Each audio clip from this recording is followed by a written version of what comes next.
they will be victors. If you see my piece, I've very clearly written, India is a much larger economy. And today, wars are driven by economic might. Those days of, one sword, one spear, and one are gone. Today, we are fighting what we call techno-industrial wars. Technology with the ability to produce munitions, at a very fast rate and field them in the sea.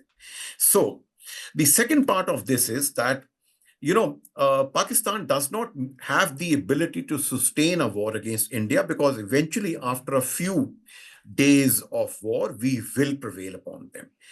Our armed forces are far better equipped. They are large in number. We are able to bring more combat power on the battlefield in all forms.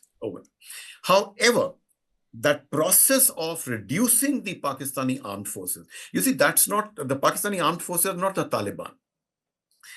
They are neither the Palestinians. So the process of reducing that armed forces will take a few days.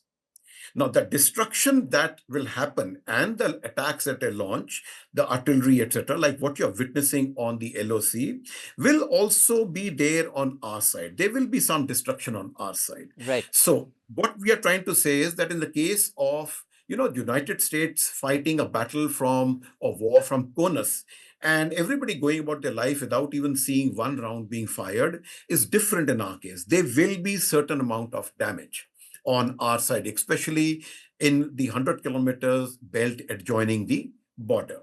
So that is why, at the end of the day, such wars are not really, winnable in the classical sense of the victory.